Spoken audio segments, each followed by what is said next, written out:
sécurité routière. Et pour finir, nous recevrons Honoré Onadja qui va partager aussi les rendez-vous du week-end avec nous. En passant, nous allons recevoir des annonceurs sur ce plateau. Alors merci de nous suivre et c'est parti pour la première rubrique.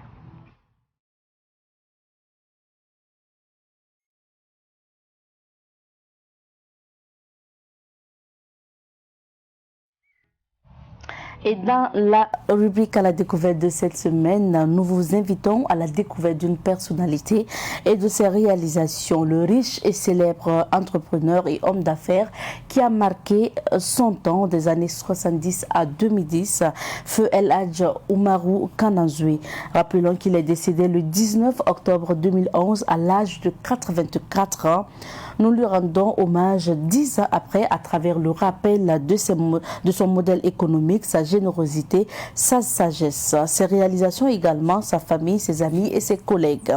Feu Oumarou Kananzoué, encore appelé Oka du nom de son entreprise de travaux publics, était un impressionnant homme d'affaires qui est passé de tisserand à importateur de cola, puis à boutiquier et transporteur, avant de se spécialiser dans les bâtiments et travaux publics BTP. Oumarou Kananzoué est né vers 1927 à Yako, dans la province du Passouri. Il était le fils unique de sa mère avec qui il a appris à filer le coton. Ces cotonnades d'une qualité exceptionnelle se vendaient jusqu'au Mali et au Ghana. Des voyages qu'il n'hésitait pas à faire à pied à ses débuts, ce qui lui permettait aussi de commercialiser la cola et le sel. Il a connu cette vie après le décès de son père. Dès l'âge de 12 ans, Oumarou Kananzoué est orphelin de père. Il assiste alors sa mère dans le filage du coton, apprend le Coran et mène de petites activités. En 1950, il ouvre un restaurant à Yako, puis une boutique. En 1955, il achète un camion et se lance dans le transport de passagers entre le Burkina et la Côte d'Ivoire. De son vivant, El Hadj Oumarou Kananzoué racontait que son amour du travail bien fait et sa proximité avec ses clients l'aidaient à prospérer rapidement.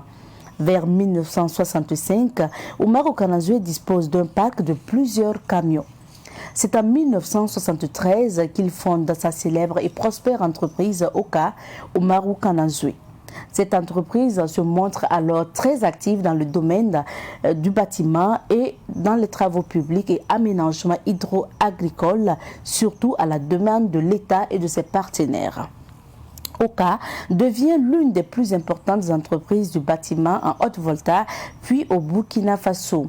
L'ampleur de ces chantiers et de cet empire économique l'avait amené à acquérir des hélicoptères pour superviser ces chantiers. À son actif, il a de nombreuses réalisations offertes à la prospérité. Une avenue porte son nom aujourd'hui, l'avenue Oumarou Kananzoué qui traverse les quartiers Bilbalgo et Samandin à Ouagadougou. Il y a aussi le barrage de Yako dans le nord du pays qu'il a offert à son terroir et qui porte son nom. La plus grande mosquée de Ouagadougou et du Burkina en construction à Ouaga 2000 porte aussi son nom. De son vivant, il n'avait pas voulu dévoiler le nombre de milliards engloutis dans cet édifice religieux. Sa famille garde elle aussi le secret. Les mosquées qu'il a construites dans les localités du Burkina se comptent par centaines. El Hadj Oumarou Kananzoué était le carrefour du monde économique burkinabé. Sa générosité était débordante. Il était très respecté et cumulait des postes de président de la Chambre de commerce, d'industrie et d'artisanat du Burkina Faso et de président du Conseil national du patronat. Parallèlement, il a été 2 fois président de la communauté musulmane du Burkina Faso et premier président du présidium de la Fédération des associations islamiques. Ce patriarche de la famille Kananzoué à Yako était aussi un pilier de la médiation sociale et même politique dans la capitale.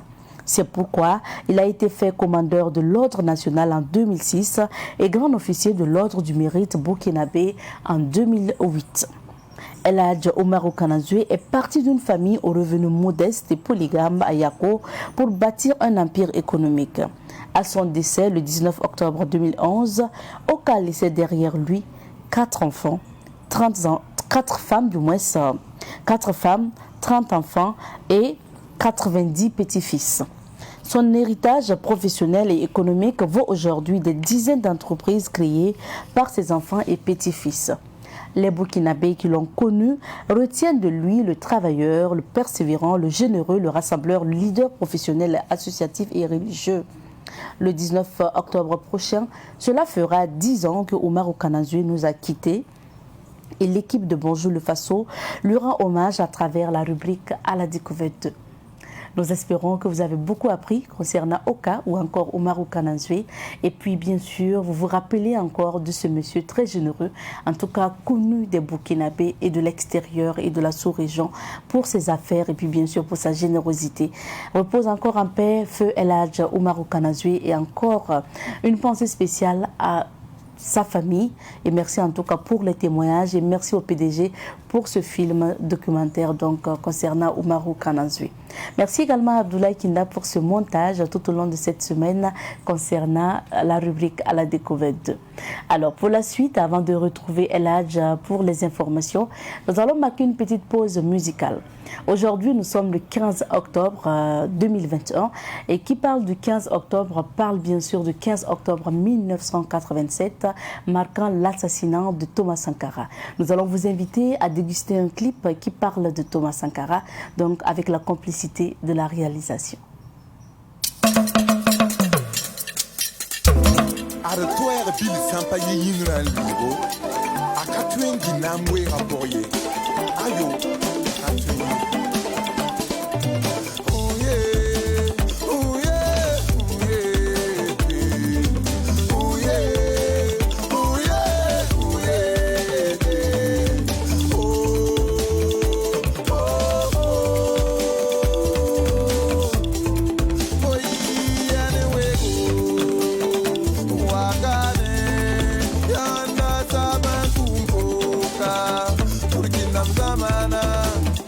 Pura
kandado Sankara Zumwina mla wiligma nyamdika sorbugo Bala Afrika tara nyabre Azi wa tara nyabre Dunia tara kunkuma Arkum kama toneri Uwe Uwe Uwe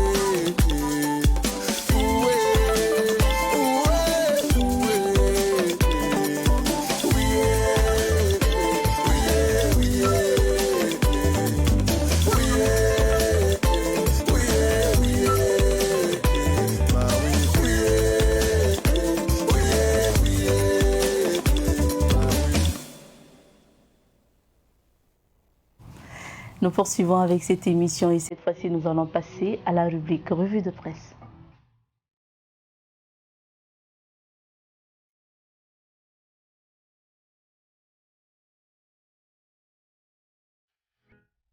Et la revue de presse est présentée aujourd'hui par El Hadj Soumaïla Rabo. Bonjour et bienvenue. Bonjour Azeta, merci. Bonjour à toutes et à tous. Alors, merci d'être là. Pour aujourd'hui, nous allons débuter par quel journal?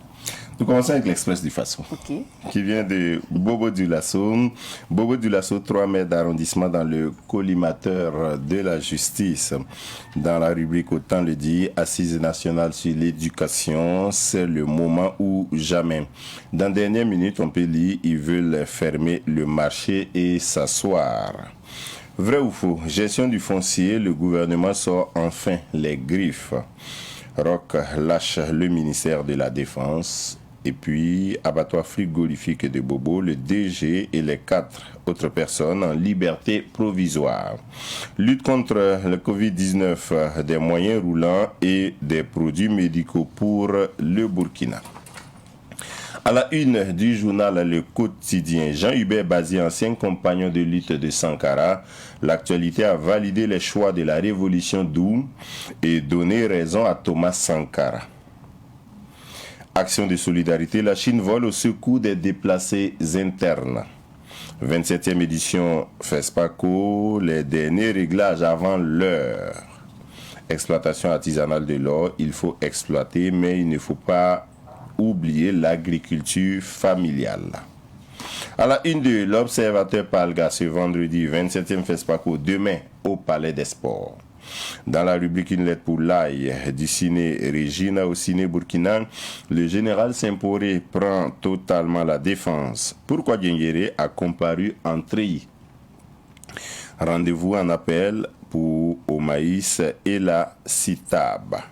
On peut lire toujours à la une de l'Observateur Palga, Grand Prix international de traduction et d'interprétation. Les langues sont un puissant moteur du développement.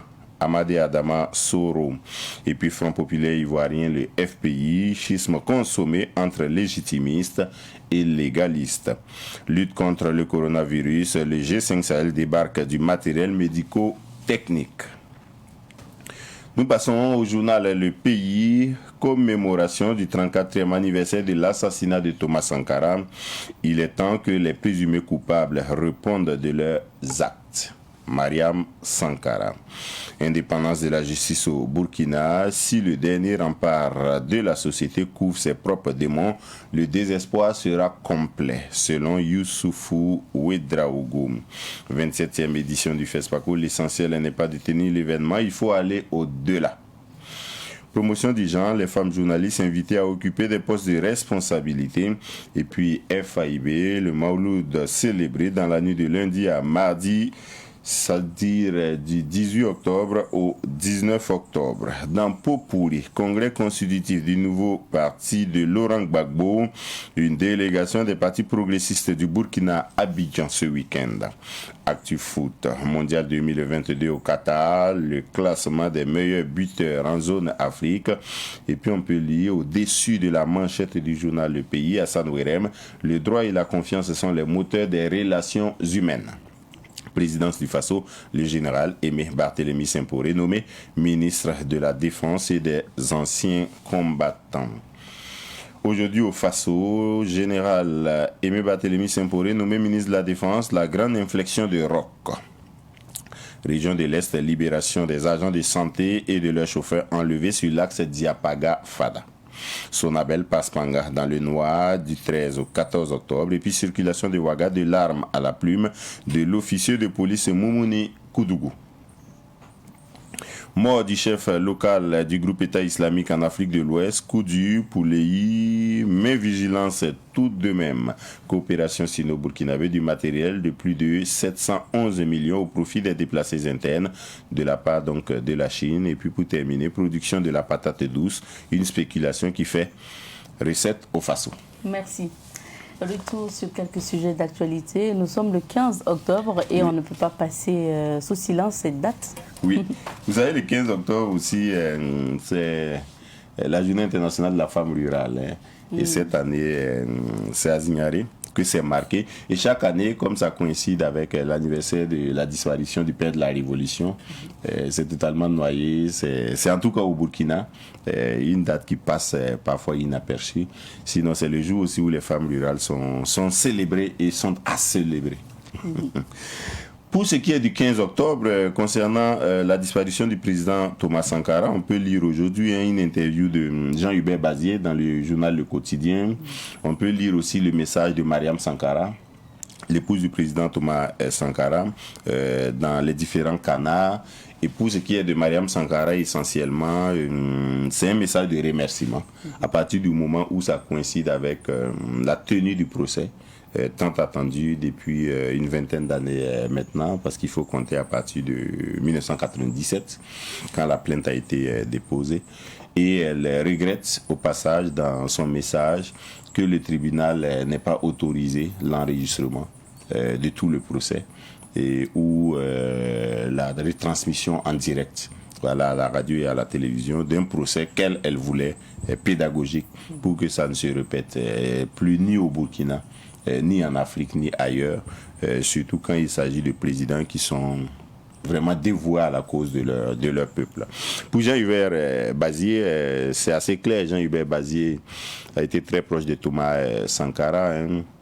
Vous savez, c'est un communicateur. Docteur Jean-Hubert Bazier est enseignant de sciences de l'information et de la communication. Et sous la Révolution, il était un des cerveaux de l'information et de la communication du président Thomas Sankara, avec d'autres collègues comme le professeur Serge Théophile Balima. Et en son temps, ça c'est un témoignage que Jean-Hubert Bazier nous a fait il y a quelques années seulement, à peine 3-4 ans, à l'occasion d'un des anniversaires de la Révolution. C'était un 4 août. Il a dit au Conseil de l'Entente que, en fait, dans son journal L'Intrus, parce qu'il animait le journal L'Intrus en son temps. Dans son journal L'Intrus, le président Thomas Sankara écrivait beaucoup, mais avec des pseudonymes. Et donc, parfois, c'était même des écrits pour critiquer la Révolution ou pour dire des choses qui marchaient ou qui ne marchaient pas sur la Révolution, mais c'était sa plume parce qu'il tenait vraiment à ça. Mais le message de Jean-Hubert Bazier aujourd'hui dans le journal Le Quotidien vise à dire que, bon, après le recul de 30-34 ans, voilà, on peut se rendre compte que ceux qui ont tué le président Thomas Sankara n'ont pas fait mieux que lui. Ils n'ont pas montré qu'ils étaient au même niveau de vision politique que lui. Ils n'ont pas montré qu'ils étaient de la même vertu que lui en ce qui concerne la gestion de la chose publique. Et donc finalement, que ce soit du côté de l'actualité ou du côté de l'évolution des choses, on peut se rendre compte que Thomas Sankara a eu raison sur pratiquement toute la ligne. Et nous passons au deuxième sujet. Le FESPACO débute demain. Oui, et l'observateur Palga dit rendez-vous demain au Palais des Sports de Ouaga 2000, parce que dans une ancienne clause, vous savez, hein, les circonstances de sécurité et même de santé et même de tout ce qu'il y a autour de l'organisation qui est passé de février à octobre. C'est à cause des différentes contingences. Et donc la cérémonie d'ouverture aura lieu demain après-midi au Palais des Sports de Ouaga 2000. Mais déjà, dès aujourd'hui, il y a une série d'activités qui montent dans la ville de Ouagadougou, qu'on est en période de FESPACO. Et donc, pour ce qui est de galeries marchandes, pour ce qui est des podiums, pour ce qui est de l'embellissement de la ville, pour ce qui est remise à niveau des salles de ciné, tout ça a commencé ou même continue. C'est vrai que pour les salles de ciné, on est un peu déçus que la capitale du cinéma africain n'offre pas les meilleures salles de ciné d'Afrique, les meilleures commodités pour vouloir aller voir un film. Il y a des salles qui ont été refaites. Mais il y a des salles aussi où il n'y a pas eu suffisamment d'investissement de la part et du FESPACO et du ministère de la Culture et du gouvernement de façon générale, de ses partenaires. On aurait voulu que le ciné burkina soit dans une meilleure posture que celle que nous vivons au ciné Neroya. Il y a quelque chose qui a été fait, mais là aussi, c'est pas à la hauteur totalement des attentes des uns et des autres. Il y a le Sénasa qui a été refait aussi à l'occasion pour accueillir les festivaliers, pour voir des films. Il y a les salles de l'Institut français, au total 13 salles. Dont la délégation générale du FESPACO parle, pour que le côté professionnel du FESPACO, qui est le ciment du festival, soit à la hauteur des attentes des professionnels. Mais en dehors de ça, il y a tout le FESPACO populaire pour amener tous les Burkinabés à s'impliquer ou à vivre ce festival-là à la place de la nation, avec le cinéma numérique ambulant, à l'espace des nouvelles idées à Tengango, où Savane Média va offrir un film, 2 films tous les soirs, avec des enregistrements d'émissions spéciales FESPACO, et toute l'ambiance qui va régner aussi tout autour va donner un caractère vraiment populaire au Festival panafricain du cinéma et de la télévision. Nous, en rédaction, nous évoquions hier le problème, l'éternel problème budgétaire du FESPACO, qui est supporté depuis 1969, tout au plus depuis 1970 et aux alentours, par le budget de l'État. Tous les autres pays africains y participent, mais sans apporter vraiment beaucoup de contributions.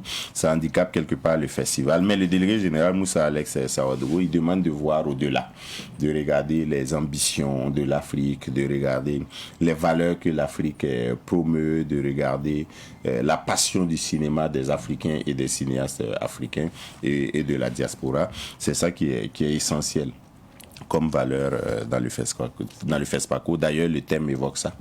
Voilà, et c'est tant mieux. Merci. Merci. Nous allons vivre cela demain. Merci à vous. Et Merci. vous restez avec nous. Nous allons suivre la météo de quelques villes d'affaires.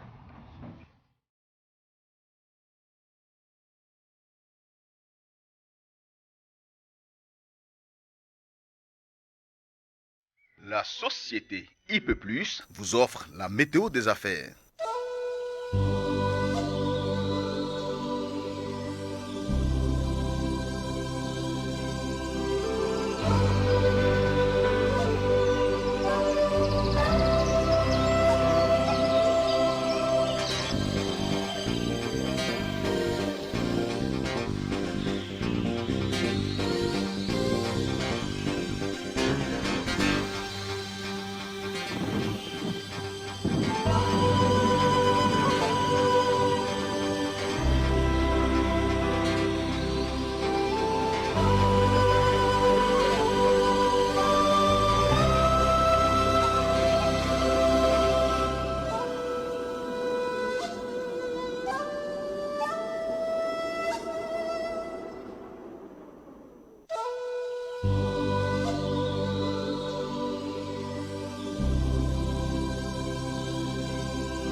météo des affaires vous a été offerte par la société IP+, le numéro 1 du haut débit.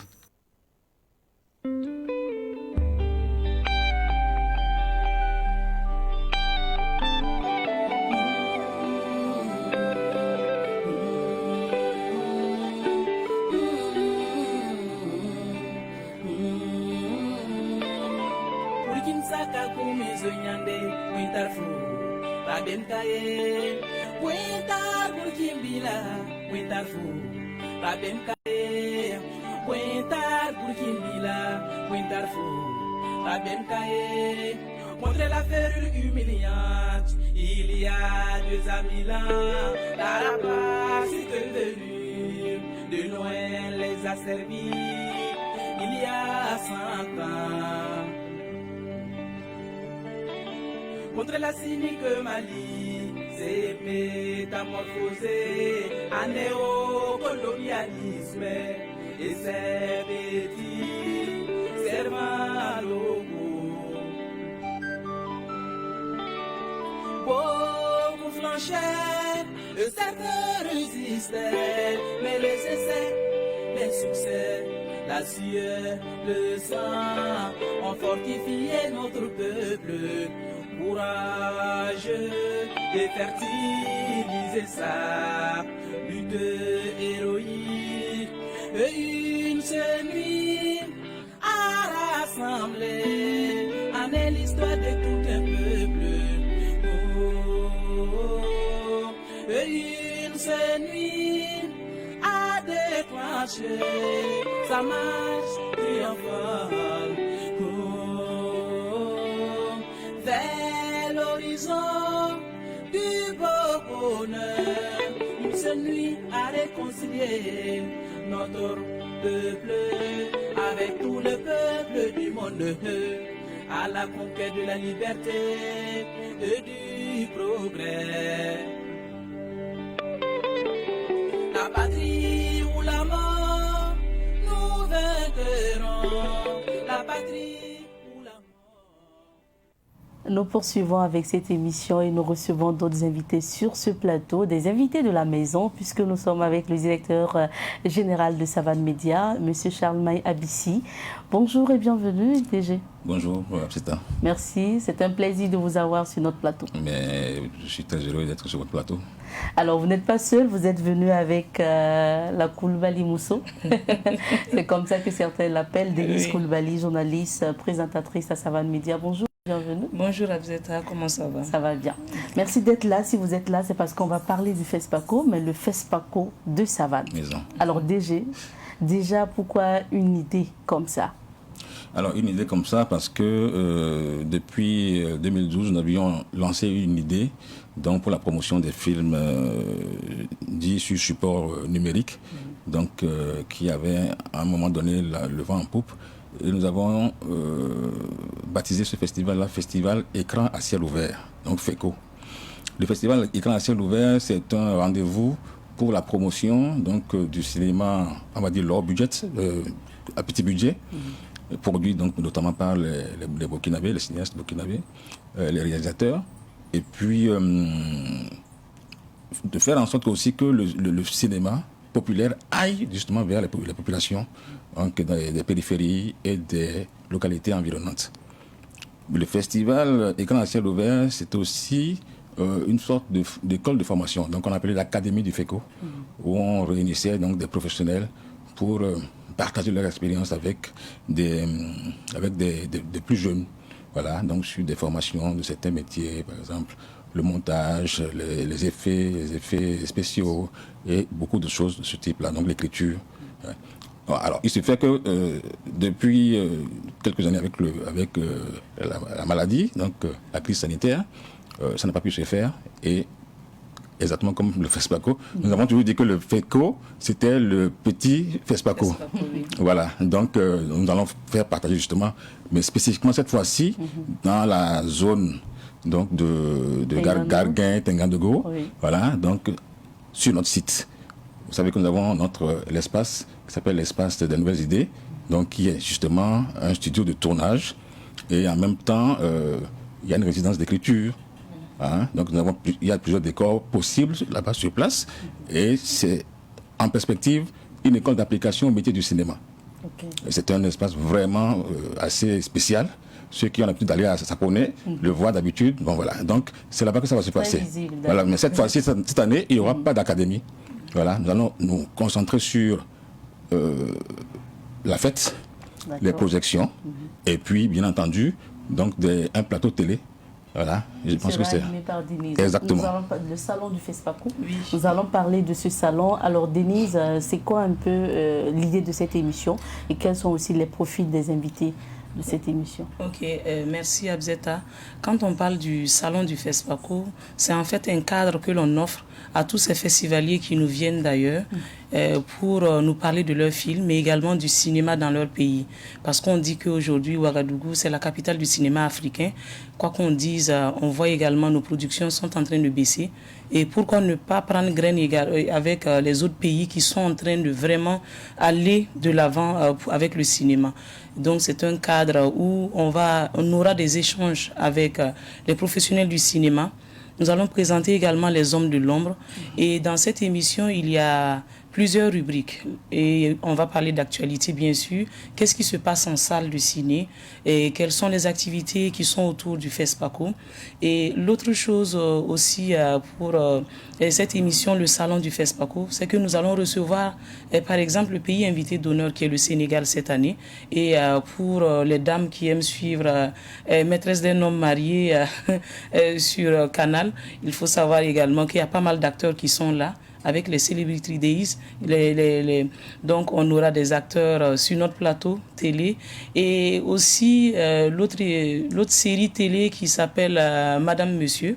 Et il y a pas mal une série camerounaise, oui. Donc il y a pas mal il faut le dire, de professionnels que nous allons recevoir. Donc ceux qui aimeraient faire des photos avec les stars qu'ils aiment voir à la télé, c'est l'occasion pour eux de faire un tour du côté de l'ENI, l'espace des nouvelles idées du côté de Tengango, parce que on aura pas mal de gens sur le plateau, mais l'autre aspect, ça sera un peu plus professionnel avec les critiques de cinéma, parce que nous avons un partenariat avec l'association des critiques de cinéma du Burkina, mais également d'Afrique, et ces associations-là sont là pour nous apporter un autre regard, parce que vous savez, quand on a le palmarès du FESPACO et au soir de la cérémonie de clôture, les gens parlent, c'est quel film ça, on ne comprend rien, ce film est bizarre. En fait, il y a un autre regard sur ces films-là, et vous aurez beaucoup de journalistes du Burkina comme du continent en général, et ils seront là, ce sont des critiques de cinéma, pour vous parler de ces films-là avec leur œil, là pour faire comprendre aux gens qu'est-ce qu'on regarde, quels sont les critères qui sont vraiment pour la présélection. Parce que juste ce matin, j'écoutais une radio où les gens se plaignaient qu'on n'a qu'un seul film burkinabé pour le long métrage, la compétition long métrage, les 3 Lascar de Boubacar Diallo. Et il faut que les gens arrivent à comprendre comment est-ce que ça se passe. Et donc, on aura vraiment un plateau, mais ce sera un plateau soft où ce ne sera pas... on va s'amuser. Ce ne sera pas académique. Ça ne sera pas académique, on va s'amuser. On sera ensemble. On aura également des artistes, musiciens qui vont nous accompagner, parce qu'il faut savoir que le cinéma, c'est un art plein. Bien sûr. Il y a du tout dedans. Il y a la musique, il y a la danse, il y a tout. Donc, on aura pas mal d'invités sur ce plateau-là. Et ces émissions, le salon du FESPACO sera bien sûr... ces émissions, du moins, seront diffusées sur Savane TV. Bien sûr, ces émissions seront diffusées sur Savane TV. Et on laisse le soin à la programmation de choisir les heures. Mais il faut savoir que vous aurez du cinéma sur Savane TV tout le long du FESPACO. Bien sûr, au fur et à mesure, nous allons pouvoir communiquer les heures donc, de diffusion de ces différentes émissions. Alors DG, c'est vrai qu'il y a le salon du FESPACO, vous avez parlé aussi d'autres activités. Est-ce que vous avez prévu peut-être des écrans pour que ceux de Tengango puissent venir suivre des films à ciel ouvert, regarder des films? Alors déjà, si vous voyez un peu l'espace, vous avez un espace de plus de 1200 mètres carrés qui est réservé à la projection, et c'est vraiment à ciel ouvert. Et l'entrée est libre. D'accord. Voilà, l'entrée est libre. Et comme ce n'est pas la première fois, les populations de Tingandogo, de Gaguin et autres savent déjà comment est-ce qu'on peut accéder. L'essentiel, c'est d'accepter la sécurité. On a justement les images donc, de l'espace voilà, qui a été rénové. Oui, voilà, c'est-à-dire on a réfléchi un peu. Voilà, donc pour l'occasion, parce que c'est quand même dédié vraiment au cinéma, parce que même si c'est un investissement privé, il faut reconnaître que bon, c'est vraiment quelque chose qui est dédié au cinéma. Et lorsque, par exemple, l'école d'application va se mettre en place, ça va être quelque chose vraiment d'assez orienté. On va en faire un espace pour les artistes, pour les cinéastes. Voilà, un espace de partage, d'échange, et puis normalement de vie aussi, parce que un espace de détente où les gens pourront voir, par exemple, pas forcément des films tous les soirs, mais lorsqu'ils seront assis pour juste prendre un pot, voilà, on peut leur diffuser par exemple des making-of de films, donc quelques petits extraits, donc ainsi de suite, toujours pour faire vivre le cinéma. L'idée, encore une fois, ce n'est pas forcément notre rôle. Mais nous pensons que nous pouvons contribuer à quelque chose dans la promotion du cinéma, voilà, dans la visibilité du cinéma burkinabé notamment. Et là, donc c'est pour ça que ça a été fait. Et déjà, on espère qu'avec cette foire qu'il y aura, ce festival à ciel ouvert de Savane, on aura beaucoup de projets qui vont naître à partir de là, que l'on puisse produire des films, parce qu'il faut savoir que c'est un espace également où c'est permis de venir produire des films, parce qu'on a des espaces fonds verts, des salles fonds verts, et puis maintenant on a à l'intérieur même on a pas mal de bureaux où on peut tourner des films. Absolument. C'est avant tout fait pour être un studio de tournage de films. Il y a même une villa qui peut servir donc de résidence pour les résidences d'écriture. Voilà. Vous avez en même temps sur place à côté. Bon, c'est vrai que le projet n'est pas totalement fini. Lorsque le projet sera fini, vous aurez donc le grand studio de tournage. Vous aurez une salle de projection de cinéma en haut. Et puis vous aurez donc les salles de montage, tout ce qui est technique. Voilà. Et puis les salles de cours, voilà, d'échange. Alors, merci. Nous allons avoir d'autres occasions pour parler encore de cet espace parce que le temps risque de nous faire défaut. Alors, pour ce programme spécial FESPACO donc, de Savane, ça va se tenir de quand à quand, DG? C'est vraiment le temps du FESPACO? Le temps du FESPACO, juste avec un ou deux jours de décalage. C'est-à-dire que ça s'ouvre déjà dès samedi avec comme première activité de projection, on va retransmettre en direct donc la cérémonie. Voilà, et puis il y aura des animations tous les soirs, comme ça va être comme ça. Il y a une animation avec des artistes et puis la projection. Et puis l'espace va rester ouvert pour ceux qui veulent rester plus tard et puis continuer de manger quelque chose, de boire quelque chose. Ça commence demain samedi. Voilà. Est-ce que ça va jusqu'à dimanche prochain? Jusqu'à dimanche prochain. Voilà. Merci bien. Et puis voilà, on va avoir d'autres occasions encore de vous recevoir ici. Dimanche après le FESPACO, bien entendu. Bien sûr. Voilà. Merci. Voilà. Je rappelle que nous étions avec le directeur général de Savane Média, Charles Maïa Abissi, également sur ce plateau, Denis Koulibaly, et les journalistes à Savane Média. Alors, nous allons accompagner nos invités avec ceci, le temps de recevoir d'autres.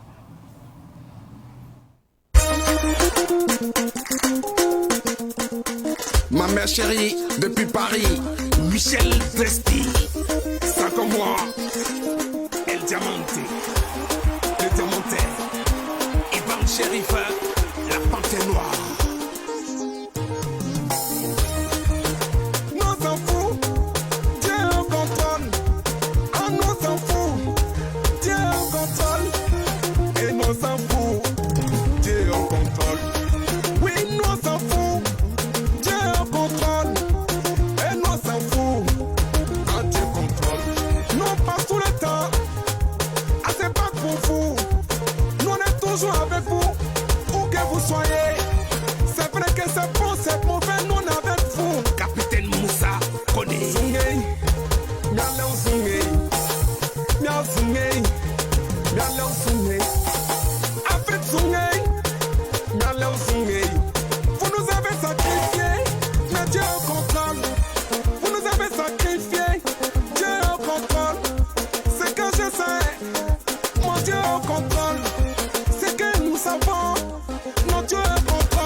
Champion d'Afrique, El Diamantere, le Diamare, oh la ronde sniper.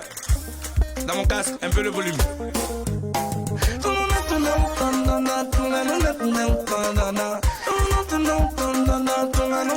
Excellence, capitaine, camarade Mielka.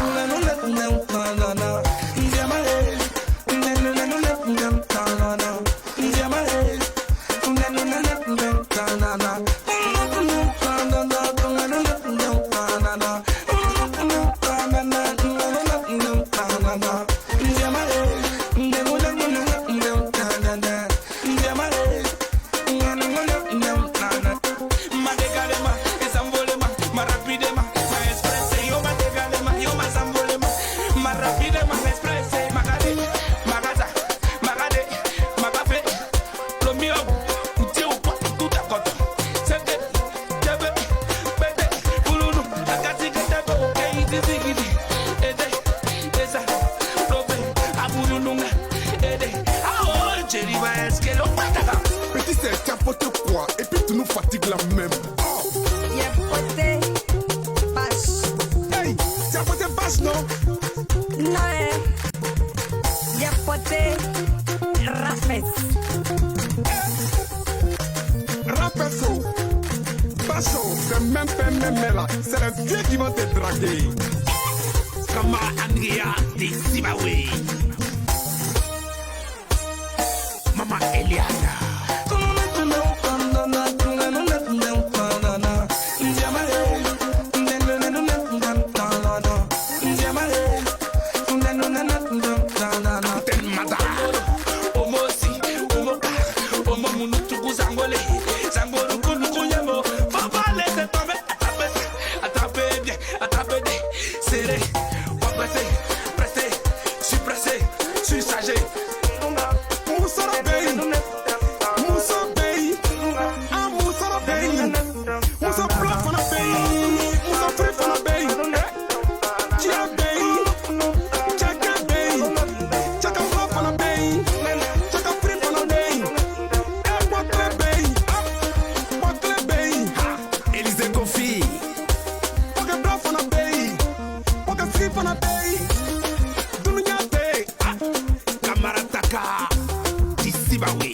Henri-François Michel Bessou depuis Paris. Hey,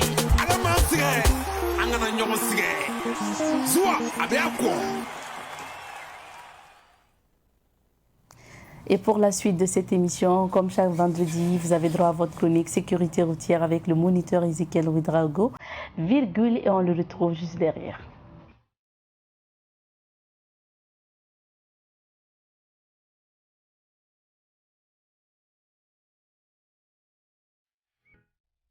Avec le moniteur aujourd'hui, nous parlons des pneumatiques et de la sécurité routière. Bonjour et bienvenue moniteur. Bonjour madame. Alors le moniteur Ezekiel Ouedraogo est de Victoire Auto-École, il faut le rappeler.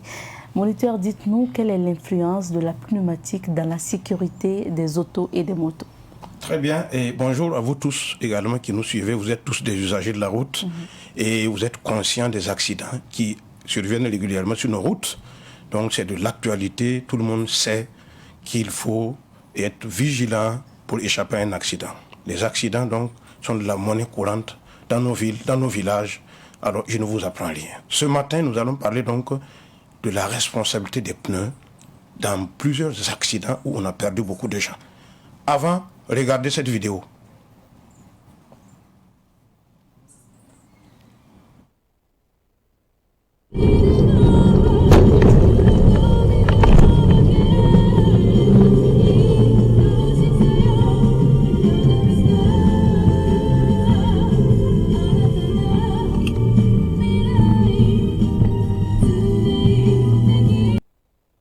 Alors moniteur, nous avons bien vu. Alors donc, vous avez vu. Alors donc, c'est un peu de cette façon que beaucoup d'accidents sont survenus. Vous voyez donc, les pneus donc, ont trahi le conducteur. Il circulait correctement, tout en respectant le cours de la route. Mais voici un pneu qui le trahit par un éclatement brutal. Alors donc, à quelque part, les pneumatiques ont une grande responsabilité dans plusieurs accidents de circulation. Voilà. On parle souvent aussi, moniteur, d'avaries pneumatiques. Est-ce qu'on peut savoir ce que c'est? Les avaries pneumatiques, ce sont des défauts remarquables sur les pneus. il y a plusieurs défauts. Il y a les hernies qui constituent des avaries. Il y a des usures anormales au niveau des pneus qui font partie aussi des avaries. Un pneu peut être usé de façon anormale et qui présente un risque important lorsqu'on circule avec. Ça peut s'éclater brusquement. Donc, les avaries sont des défauts essentiels qu'on peut constater sur un pneu. Donc, il y a des défauts d'usure anormale. Je crois que l'image 2, si elle est prête, ça peut illustrer l'image 2. Oui, 2, je pense. Voilà, l'image 2, si on peut la voir, ça illustre clairement ce que c'est qu'une avarie pneumatique. Donc, ce sont des défauts visibles sur les pneus lorsqu'on circule. Ça, par exemple, c'est une avarie, vous voyez. C'est très dangereux ce que vous voyez.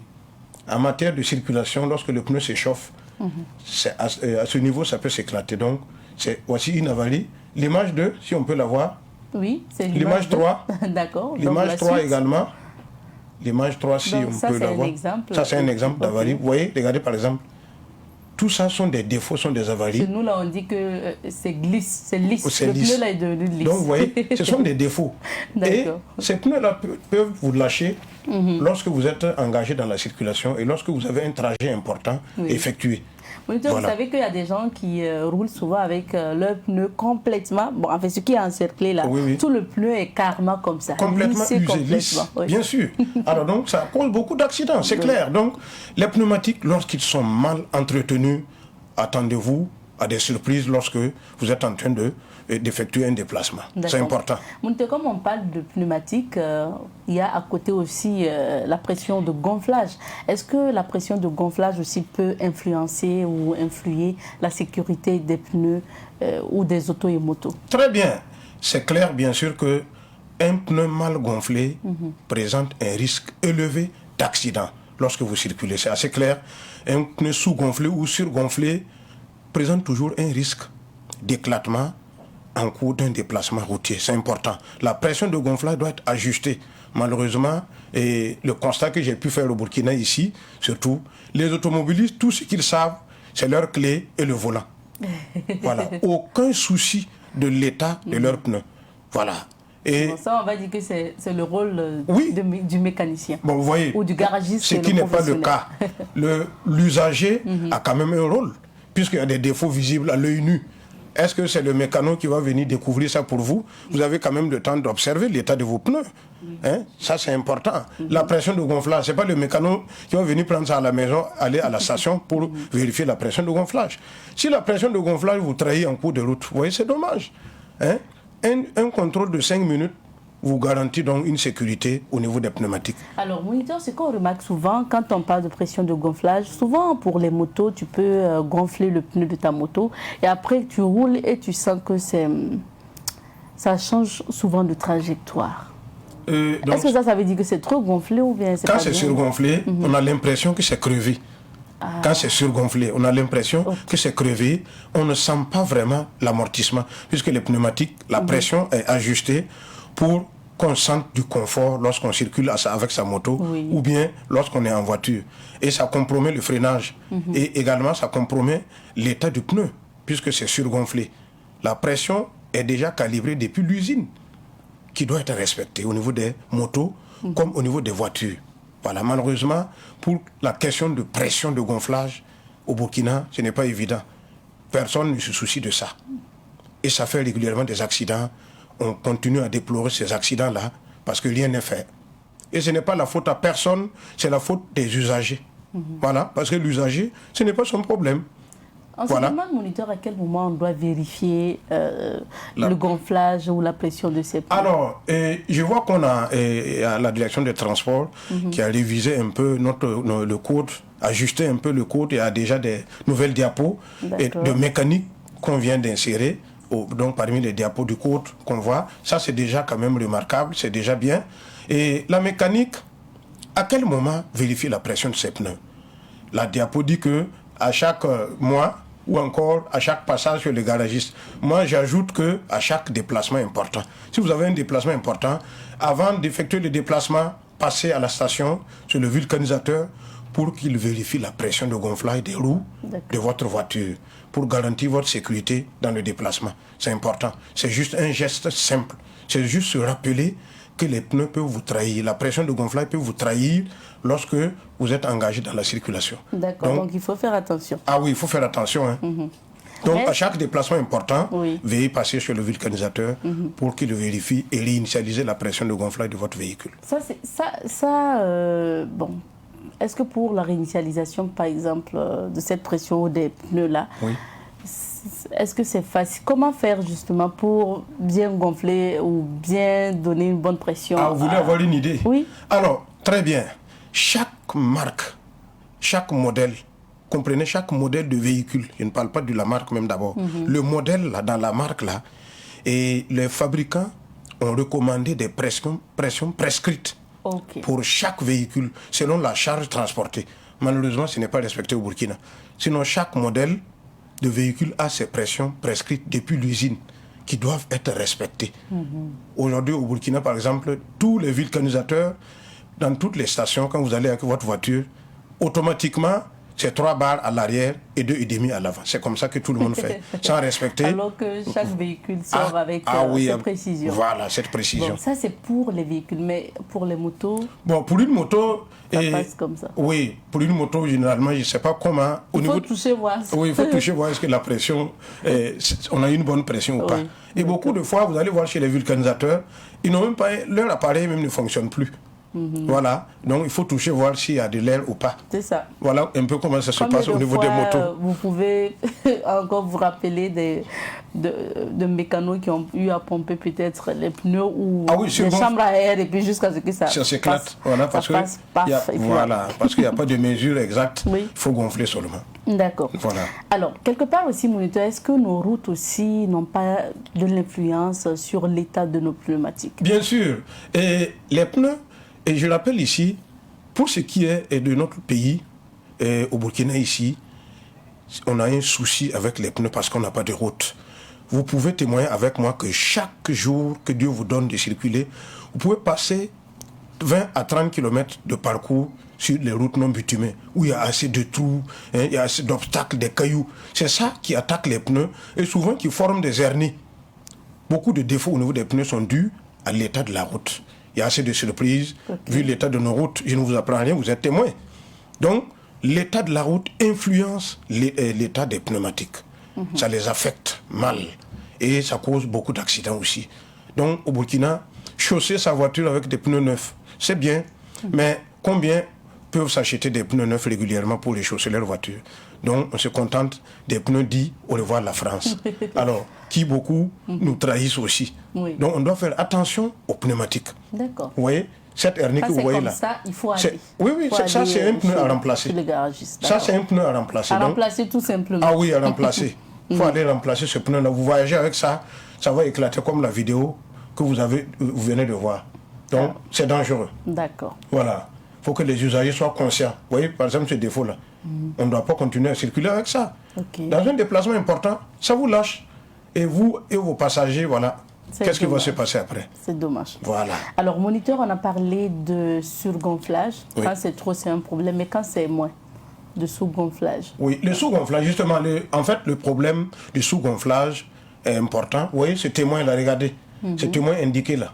Parce que beaucoup d'accidents au niveau des pneumatiques se sont révélés que c'était des pneus sous-gonflés.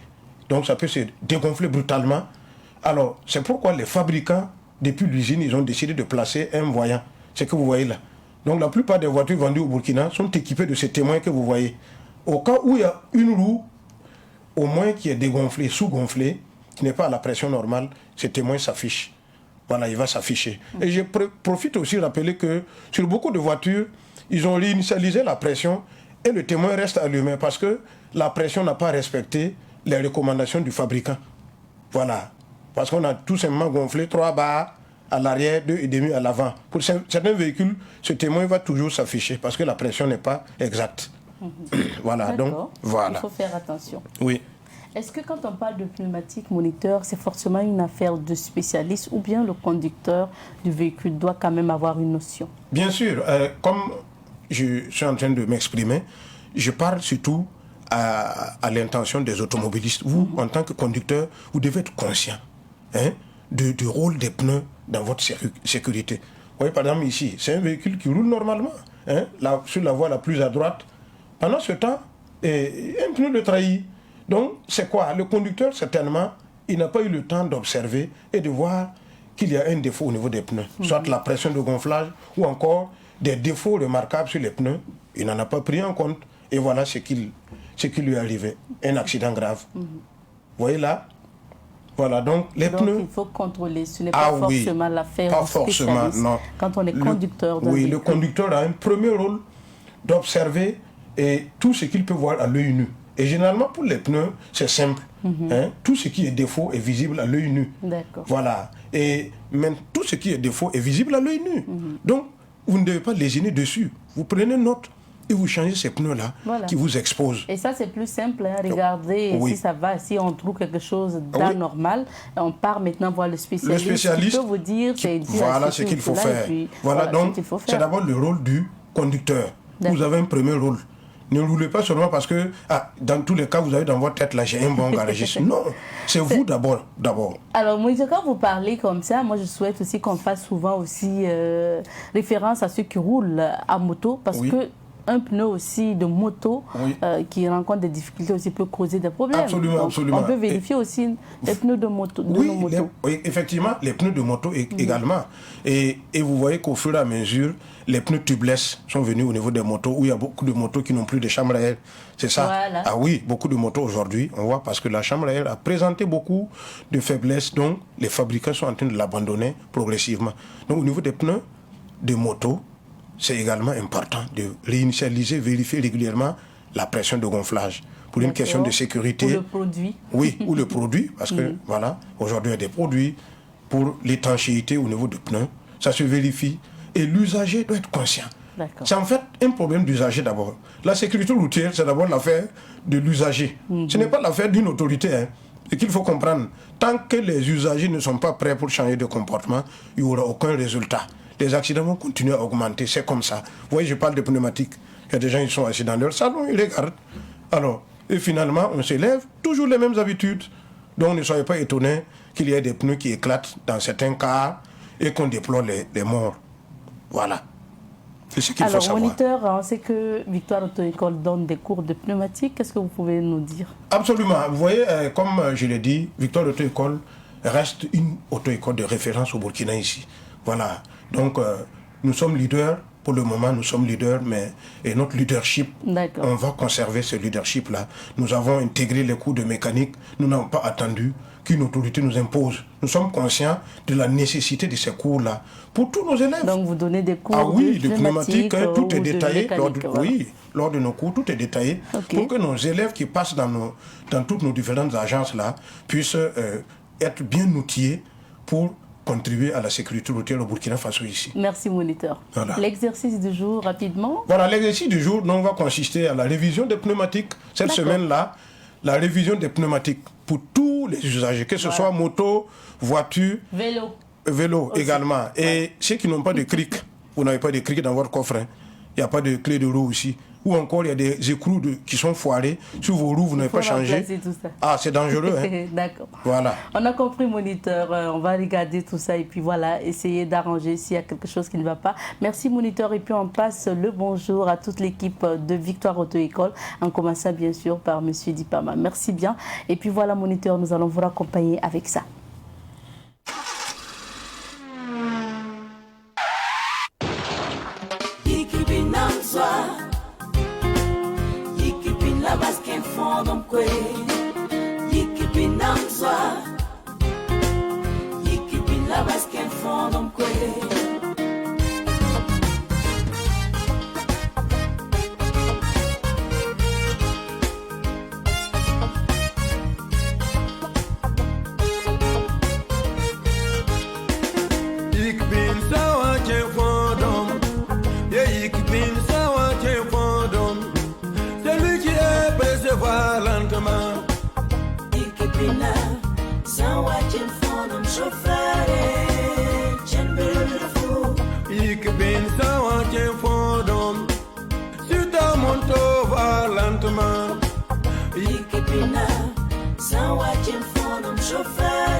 soba oyana ndigire yenzo te vitesse auto Vitesse kuda me watane kumsulu Fossa su vitesse tiling bum lebra yelle Vitesse kuda me watane kumsulu Fossa su vitesse tiling bum lebra yelle Examine da tir suyano me Birguzon da je vitesse Tonta je vitesse enfant Lebra da taratero flexi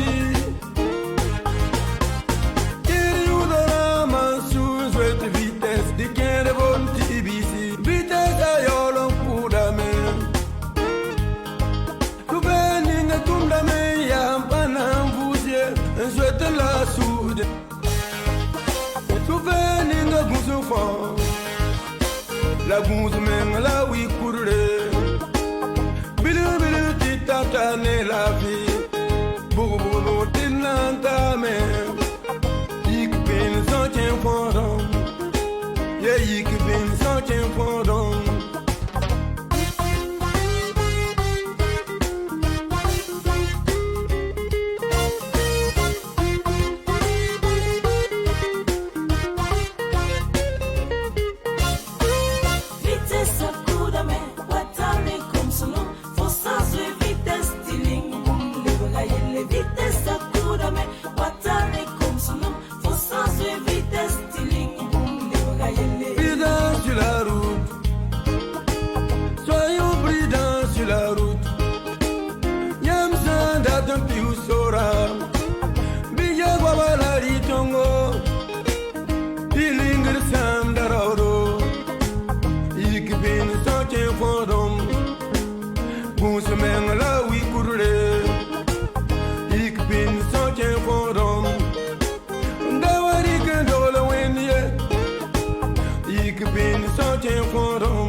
Nous poursuivons avec cette émission et cette fois-ci nous accueillons notre invité qui arrive en retard mais il est là et puis voilà nous allons le retrouver juste après ça.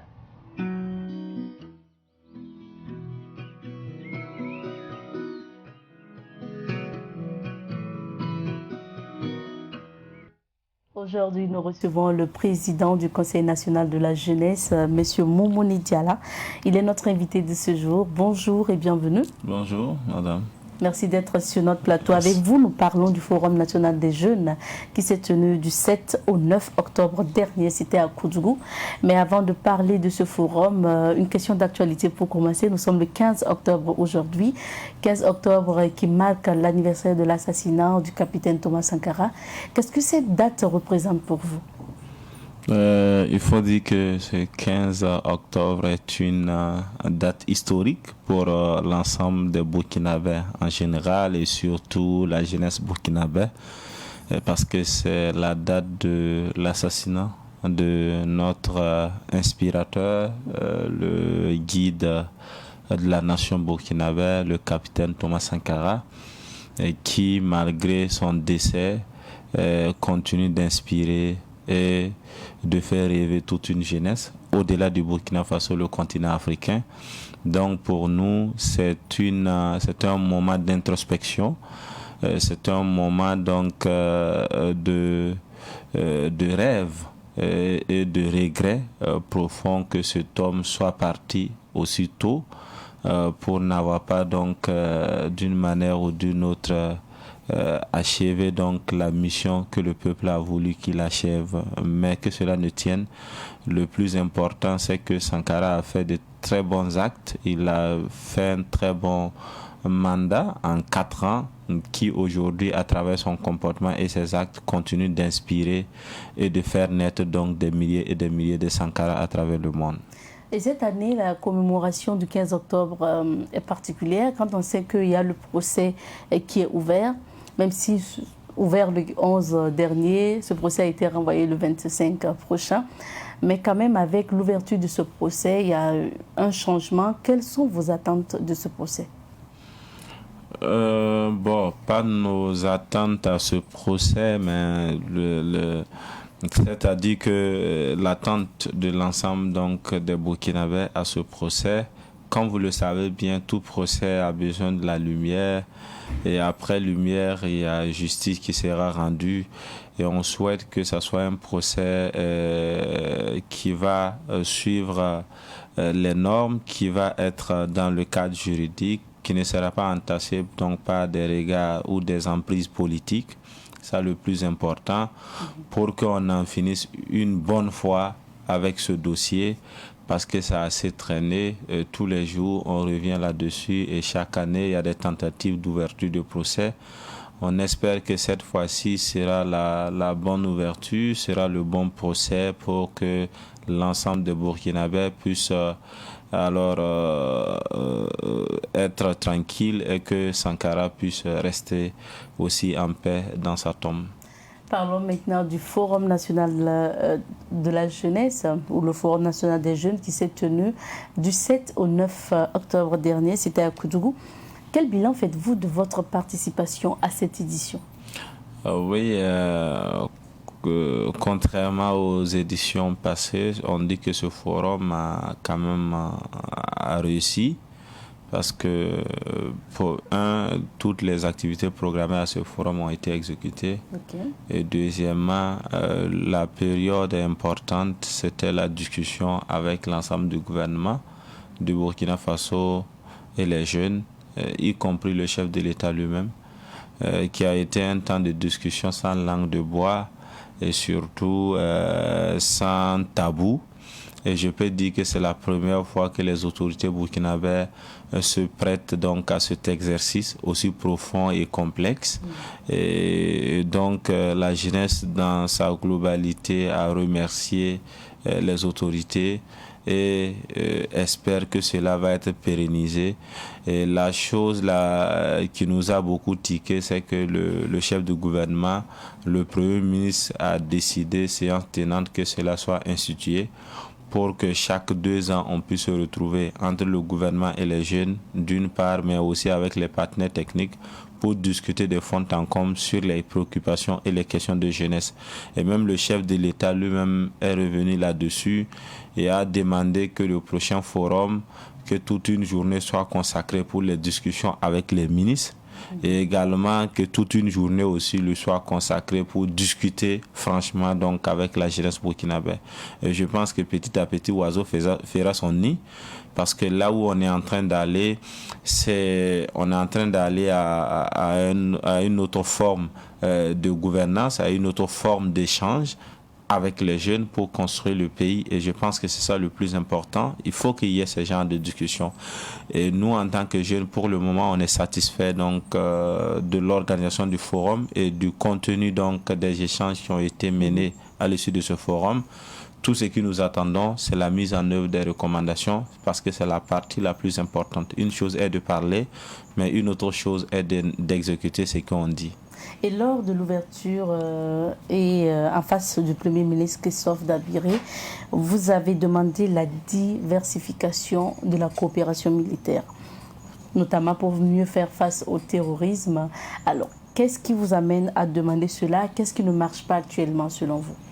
Oui, vous l'aurez constaté que le Burkina a une coopération militaire historique avec la France, qui date depuis l'indépendance ou bien depuis même la création du Burkina Faso.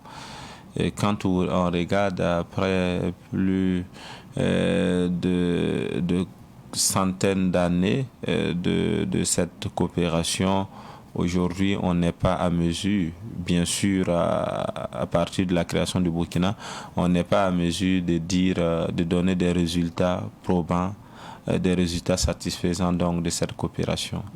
Et pour nous, dans le cadre d'une amitié, on peut bien diversifier ses amis pour voir sur quel angle vous tirez plus de profit.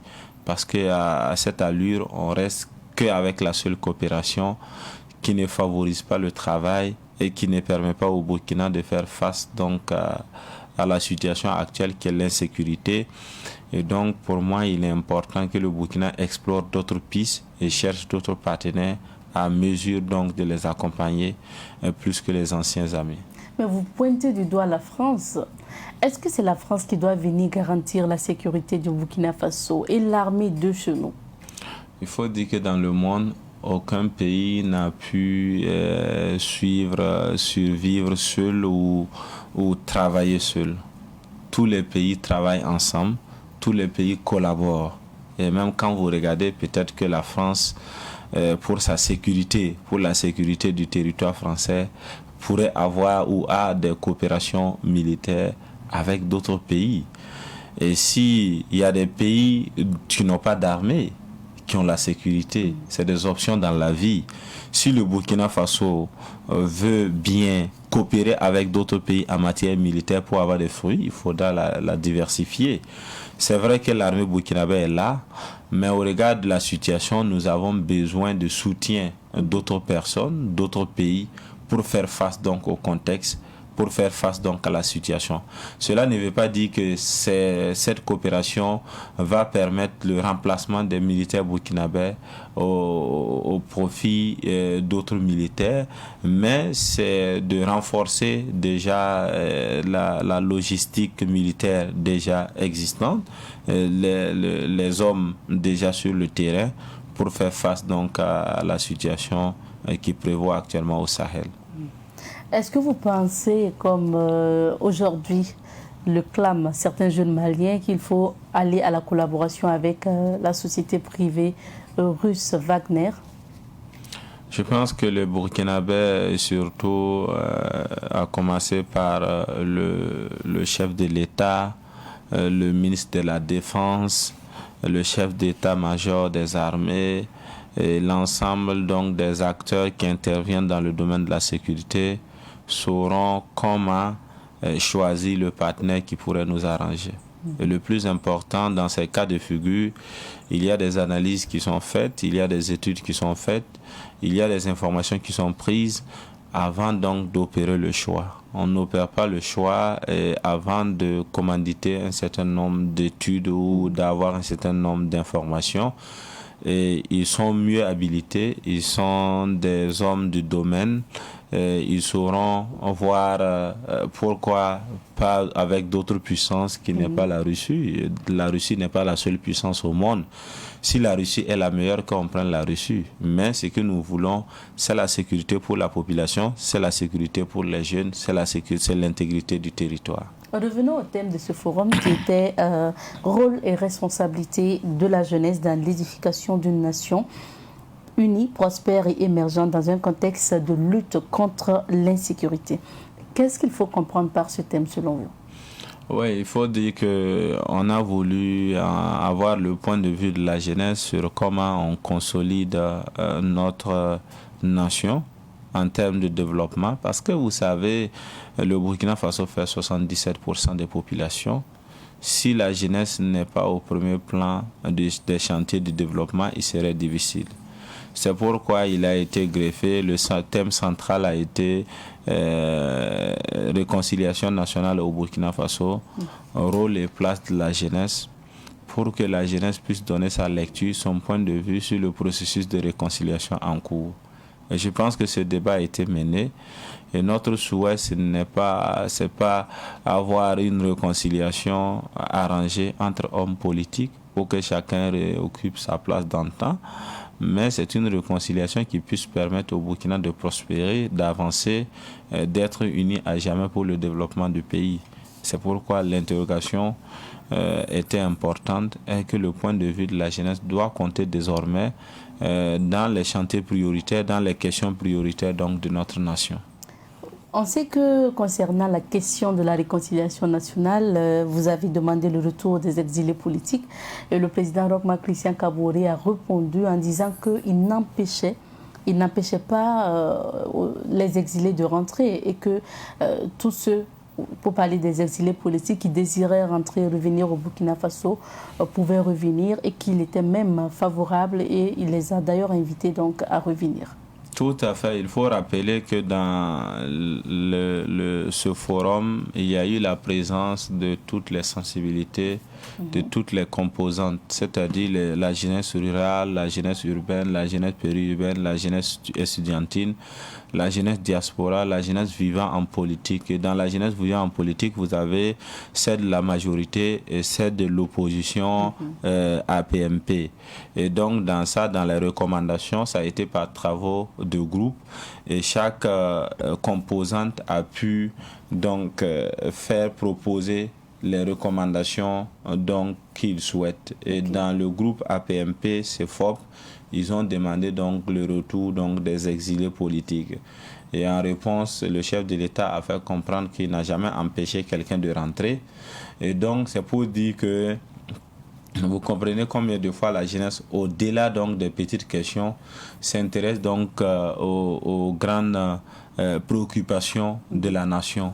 Et je pense que ça va permettre aussi au chef de l'État de pouvoir avoir le point de vue de la jeunesse des différentes composantes pour tenir compte donc dans la construction d'une nation unie et prospère.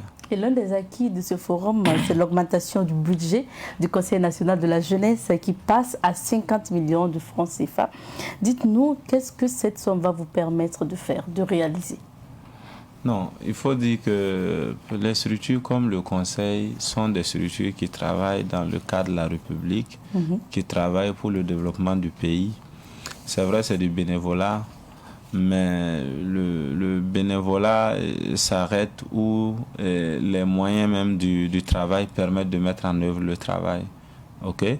Et donc, c'est des ressources dans le cadre du travail et je pense que ça va rester que dans le cadre du travail.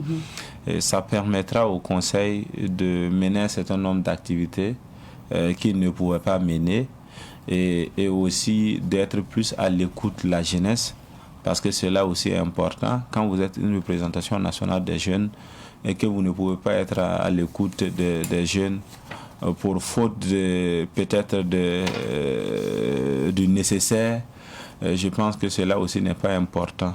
Au-delà de tout, il faut regarder l'impact que cela va avoir dans l'animation de la jeunesse de façon globale, même si par départ, le montant demandé dépasse ça, au regard donc de la mission et des objectifs que le Conseil a. Mais je me dis que c'est petit à petit que Oiseau va faire son nid. Cette fois-ci, nous sommes à 50 millions. On espère que nos successeurs vont avoir plus que ça pour faire un travail remarquable sur le terrain. Et pendant que se tenait le Forum national des jeunes à Ouagadougou, il y avait un sommet Afrique-France avec des jeunes africains, notamment aussi des jeunes burkinabés, et ça se tenait à Montpellier, à Paris. Et on sait que vous avez beaucoup critiqué ce sommet Afrique-France. Oui, tout à fait. Bon, vous savez, dans Parce notre... que vous n'avez pas été associé? Non, c'est pas ça. Dans notre perception ou dans notre conception, au monde actuel, au XXIe siècle, on ne peut plus continuer de tenir des sommets Afrique-France ou France-Afrique. OK? Parce que ce qui est plus désolant, c'est qu'un seul pays convoque tout un continent. J'aurais compris si la France demande que la jeunesse des deux pays, c'est-à-dire la jeunesse du Burkina et la jeunesse de la France discutent, ou la jeunesse de la France et la jeunesse du Mali discutent, ou le chef d'État du Burkina ou le chef d'État de la France discutent. Mais un seul pays qui convoque tout un continent, il faut que ça cesse pour l'équilibre même du monde, pour la justice au monde. Si on vous avait appelé, vous ne seriez pas parti? Nous ne serions pas partis. Parce que c'est même la manière qui n'est pas aussi ça. Au-delà de ça, tenir un sommet pour parler des questions liées à des pays aussi profondes sans les chefs d'État serait manquer du respect aux chefs d'État. Et troisième élément, même choisir les jeunes sans passer par des institutions régaliennes, cela aussi est irrespectueux. D'accord. Je pense qu'il y a un certain nombre d'éléments qu'on doit corriger. On ne doit plus vivre comme à la période coloniale. On doit vivre avec les pays africains comme des pays souverains qu'il faudra respecter dans leur souveraineté pour que le monde puisse être juste et pour que chacun puisse se sentir à l'aise. De la sorte, serait de continuer de fonctionner comme la France avec ses sous-préfectures. Et ça écœure et ça fâche donc la jeunesse africaine dans sa globalité. Merci, notre temps est terminé. Malheureusement, on n'a pas eu beaucoup de temps aujourd'hui. Alors, je rappelle que nous recevions Momoni Diala, président du Conseil national de la jeunesse, pour la rubrique invité du jour. Nous accompagnons notre invité avec ça, le temps de recevoir Honoré Onadja.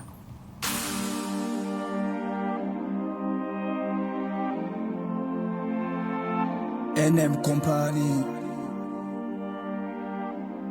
Mr. Lady, Shine Star.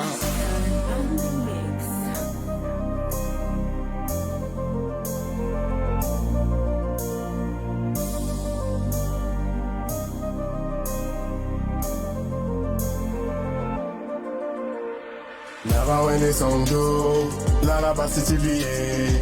Ba when song gido, la basiti liye. Never when they song do, la basiti liye. Ba when song gido, la basiti liye. Never when they song do, malactive me lèvera toro. Wakata tal ce petit la canne, mam yolonda température. Allez rater de robier. On parle plus de ton pied.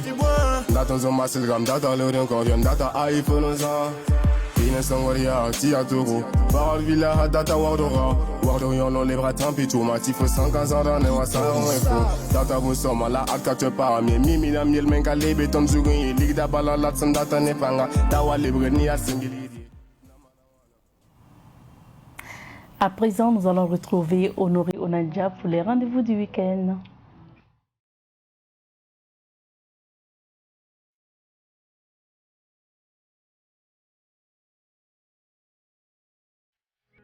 Il est bien installé sur ce plateau. Bonjour Honoré et bienvenue. Bonjour et merci de me recevoir. Merci d'être là. Alors nous avons 2 minutes pour les rendez-vous du week-end et nous allons débuter par le concert de l'artiste Faden. Ça sera au Sénaza? Ouais, ben voilà un artiste qui renaît de cette scène comme un phénix, il faut le dire, parce que déjà son concert était annoncé déjà avant la pandémie à coronavirus. Ben le coronavirus n'a pas eu raison du concert de Faden puisque le concert est prévu demain du côté du Sénaza. Il ne sera pas seul, il va partager la même scène avec le frère Malcolm, Wendy, Nayel Miller et bien sûr sur le parrainage artistique des Altinos. Okay. Alors pour le prix d'entrée, on va me demander le prix d'entrée est fixé à combien? Moi je dis c'est juste une contribution pour retrouver ces 4 artistes là sur une même scène et vous précisez que le concert il est entièrement en live. Okay. Alors qui parle de concert en live, c'est déjà quelles dépenses il faut faire pour un concert en live. Donc les contributions seront des contributions de 10 000 francs et de 15 000 francs et ce qu'on va vous demander c'est juste respecter le code vestimentaire qui n'est autre que le rouge et blanc pour respecter et surtout donner une mémoire à toutes ces personnes là, ces FDS qui sont tombés pour la sauvegarde comme ça de la nation en Burkina Faso. Le rendez-vous c'est demain du côté du Sénaza à partir de 20h. Retrouvez sur la même scène Faden, frère Malcolm, Wendy et bien sûr Naël Médin pour un prix d'entrée de 10 000 francs et 15 000 francs.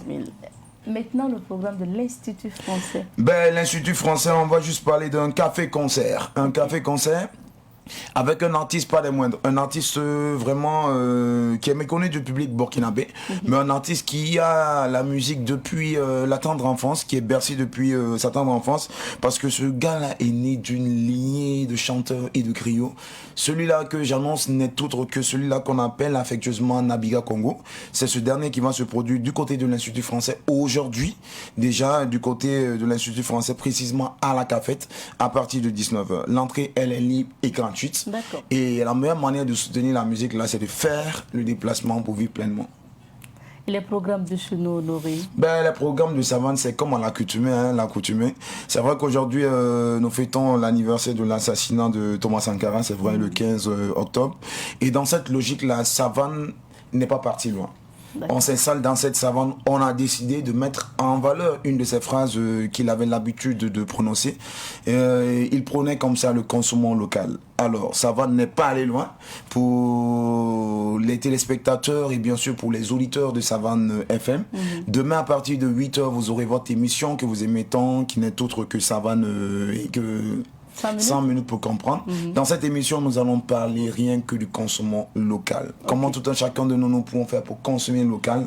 Alors, vous allez retrouver le directeur de l'information, Monsieur Soumaïla Rabo, avec ses différents invités. Vous allez débattre autour du thème consommant local.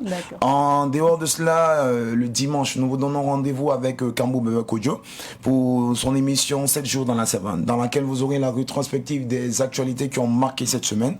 En plus de cela, vous aurez l'audito avec le directeur de l'information, Monsieur Soumaïla Rabo.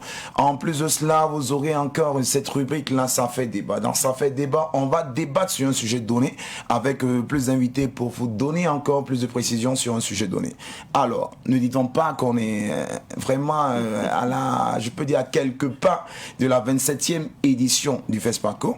Alors, Savane a décidé comme ça de déployer son arsenal pour inonder comme ça les ondes et vous amener où l'information et la juste information en rapport à la 27e édition du FESPACO va se passer pour vous dire qu'on va réaménager notre programme pour nous rapprocher encore plus de vous, pour vivre pleinement cette 27e édition du FESPACO. Voilà ce qu'on pourrait dire pour les rendez-vous du week-end. Merci bien et merci à vous, fidèles téléspectateurs de Bonjour le Faso. Désolé à la diffusion pour ces quelques minutes de retard. Rendez-vous lundi pour d'autres aventures de Bonjour le Faso. Bon week-end à vous et portez-vous bien. Cues.